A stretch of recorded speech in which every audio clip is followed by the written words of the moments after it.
আসসালামু আলাইকুম গাইস, কেমন আছেন সবাই? আশা করি আল্লাহর রহমতে সবাই ভালো আছেন। তো আজকের ভিডিওটি আমরা শুরু করতে যাচ্ছি প্রিন্স মামুন ও লাইলার কিছু বিষয় নিয়ে। তো চলুন আজ এরা কথা না বলে ভিডিওটি শুরু করা যাক। ভিডিওটি শুরু করার আগে আমরা লাইলার মুখ থেকে কিছু কথা শুনবো, তারপর আমরা তার কথার উপরে কিছু কথা বলবো। সো চলুন ভিডিওটি শুরুই করে দেই। এখন আপনারা যে মামুনকে দেখতে পাচ্ছেন, আমি খুব গর্ব নিয়ে বলতে পারি যে এই মামুনকে আমি ক্রিয়েট করেছি। কালাম্মা, এটা আমরা বিশ্বাস করি যে এখনকার মামুনকে আপনি ক্রিয়েট করেছেন, কিন্তু কিভাবে করছেন এটা আমাদেরকে বুঝায় বলবেন না? আসলে আপনি মামুনকে ক্রিয়েট করতে পারেননি। আপনি যদি আসলে মামুনকে ক্রিয়েট করতে পারতেন তাহলে আপনি মামুনকে টিকটক নামক প্রতিবন্ধী অ্যাপসে যেতে দিতেন না।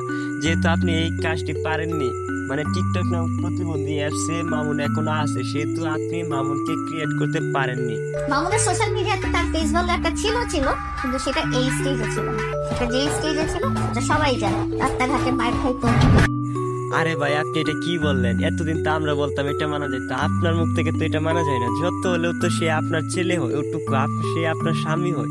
তো আপনি কিভাবে বলেন এটা যে রাস্তাঘাটে মার খেতে? একটু হলে তো তার বিষয়টা ভাবা দরকার ছিল। তার তো একটু প্রয়োজন হলেও একটু সম্মানের কথা চিন্তা করার ছিল। আর আপনি সম্মানের কথা চিন্তা করবেনই কি? ও তো সম্মানই নাই।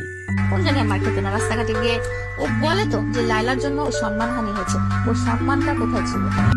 আসলে তো ওর সম্মানটা কোথায় ছিল, কোন দিক দিয়ে ছিল, এটা তো আমি কখনো কল্পনাও করিনি যে মামুনের যে সম্মান আছে। মামুনের যদি ভাই সম্মান রাখে তাহলে যে ইউটিউবার গুলো আছে, কন্টেন্ট ক্রিয়েটর গুলো আছে, তাদের সম্মানটা কই ভাই? মামুনের যদি সম্মান তাইকা থাকে তাহলে তো তাদের সম্মান নাই, তাদের যদি সম্মান তাইকা থাকে তাহলে মামুনের সম্মান নাই। তো সেখানে কন্টেন্ট ক্রিয়েটর বা ইউটিউবারদের সম্মান আছে, মামুনের কোনো সম্মান নাই, এটা প্রমাণিত। আমার প্রশ্ন হচ্ছে যে তোমার সম্মানটা কোন দিক দিয়ে ছিল? তুমি নাচো গাও, সেই হিসেবে তোমাকে তো কেউ মিডিয়া কর্মী হিসেবে ধরেই না। আমার প্রশ্ন একটাই, কিরে বুকাচুদা মামুন, তোর সম্মানটা কোন দিক দিয়ে ছিল, কিভাবে ছিল, আমাকে একটু বুঝায় বলতো। ওরে আমরা মিডিয়া কর্মী হিসাবে কেন ধরবো? মিডিয়া কর্মীর জন্য মিডিয়ার জন্য কি করছে ভাই? একটু টিকটকে ভিডিও বানাইলে সে মিডিয়া কর্মী হওয়া যায় না, এটা ওরে বলে দিস তুই।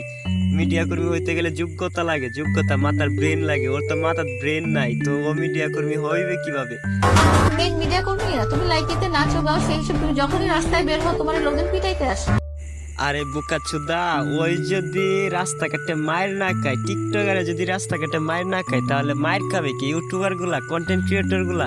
আরে বোকাচোদা, টিকটকার গুলাই রাস্তাঘাটে মায়ের খায়। কখনো শুনছস যে ইউটিউবার বা কন্টেন্ট ক্রিয়েটর রাস্তাঘাটে মায়ের খাইছে? আর এটা কখনো শুনবেও না, কারণ ওদের মাথায় ব্রেন আছে আর টিকটকারের মাথায় গু থাকে। তোমার দেখতে আসে যে তোমার এই অদ্ভুত চুলের কালার, অদ্ভুত ছিঁড়া প্যান্ট, অদ্ভুত স্টাইলিং এর এইসব মানুষ যখন চিড়িয়াখানায় চিড়িয়া দেখতে আসে, সেভাবেও তোমাকে দেখতে আসে। এটাকে তুমি যদি বলো যে সম্মান, তাহলে আমার সম্মানের সংজ্ঞাটাই তাহলে ভুল। আরে বোকাচোদা মামুন, তুই এতদিনে কার বালটা ছিঁড়লি বল আমাকে? তুই কার বালটা ফালালি এতদিনে?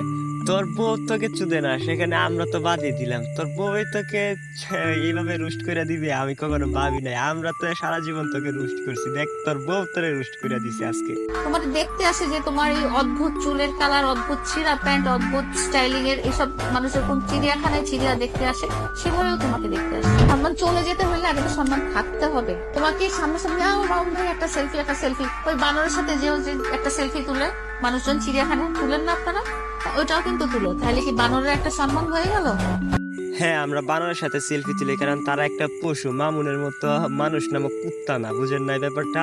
তো মামুনের যদি সম্মান আসলেই তাই কথা হয়, তাহলে এটা আমি জানি না যে কোন দিক দিয়ে তার সম্মানটা ছিল।